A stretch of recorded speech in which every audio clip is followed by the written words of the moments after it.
జ్యోత్స్న అయితే కార్తీక్ ఏం చేస్తున్నాడా అనే వీడియో తీస్తూ ఉంటుంది. ఇక కార్తీక్ అయితే అందరికీ భోజనం వడ్డిస్తూ ఉంటాడు. శివనారాయణ వీళ్ళందరూ అయితే అన్నం దగ్గరుండి భోజనాలు వడ్డిస్తూ ఉంటాడు సర్వెంట్ లాగా. అలా భోజనాలు వడ్డిస్తూ ఉంటే శివనారాయణ వాటర్ ఇవ్వు అని అనేసరికి సుమిత్ర వేస్తూ ఉంటుంది. మీరు తినండి నేను వేస్తాను అని చెప్పేసి నీళ్ళు పోస్తూ ఉంటాడు. అదంతా జ్యోత్స్న వీడియో తీస్తూ ఉంటుంది. అలా వీడియో తీస్తూ అంతా కవర్ చేస్తూ ఉంటుంది. ఇక కార్తీక్ అయితే శివనారాయణకి నీళ్ళు పోసి ఇస్తూ ఉంటాడు. ఇక కార్తీక్‌తో దశరథ అయితే నువ్వు కూడా మాతో పాటు కూర్చుని భోజనం చేయరా అని చెప్పేసి దశరథ అంటూ ఉంటాడు.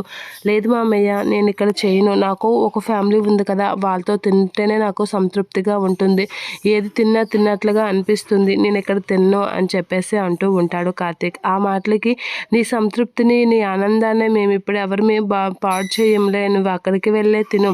ఇక్కడ నిన్ను మరి తినమని చెప్పంలే అని చెప్పేసి పారిజాతం అంటూ ఉంటుంది. సరే అయితే అయిపోయింది కదా అందరికీ వడ్డించేసాను కదా నేను ఇక వెళ్ళొచ్చా అని కార్తీక్ అంటూ ఉంటాడు. కూర వేయి బావా అని జ్యోత్స్న అనేసరికి కూర వేసి అంతా అయిపోయింది కదా నేను ఇక వెళ్తాను అని చెప్పేసి అయితే అంటూ ఉంటాడు. ఇక కార్తీక్ ఏం చేస్తున్నాడా అని అయితే దగ్గరుండి వీడియో తీస్తూ అంతా కవర్ చేస్తూ ఉంటుంది జ్యోత్స్న.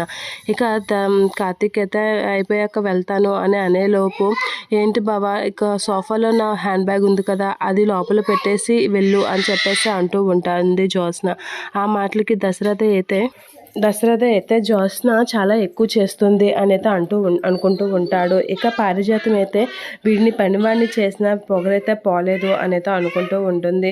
ఏంటో ఈరోజు కొంచెం తిన్నా ఎక్కువగా కడుపు నిండిపోయింది అంత ఆనందంగా ఉంది అని అనేసరికి కార్తీక్ అయితే ఎక్కువ తినకు అజాత పట్టుకొని కడుపు అని పారిజాతం అనేసరికి ఎక్కువ తిని కడుపు ఉబ్బరం తెచ్చుకున్నావనుకో ఆనందంతో చచ్చిపోతే అస్సలు చండాలంగా ఉంటుంది అని అంటూ ఉంటాడు. ఆ మాటలకి పారిజాతం అయితే షాక్ అయ్యి అలా చూస్తూ ఉంటుంది.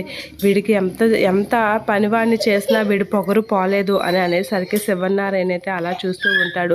ఇక జ్యోత్స్న అయితే అక్కడి నుంచి లేచి వెళ్ళిపోతూ ఉంటుంది. ఇక లేచి వెళ్ళిపోయాక నేను ఇప్పుడు కవర్ చేసినంత దీపకి ఎలా అయినా పంపాలి అని చెప్పేసి జ్యోత్స్న అనుకుంటూ ఉంటుంది. ఇప్పుడు కాదు ఇప్పుడు ఇదంతా ఒక ఎత్తు ఇప్పుడు తీసే వీడియో ఒక ఎత్తు అని చెప్పేసి ఒక దగ్గర ఫోన్ పెట్టి కార్తీక్ని అయితే ఏసీ ఆన్ చేయమంటూ ఉంటుంది. ఏంటి బావా ఇంత కూల్గా ఉంటే నీకేం అనిపించడం లేదా అని అయితే కార్తీక్ దగ్గరగా వెళ్తూ ఉంటుంది.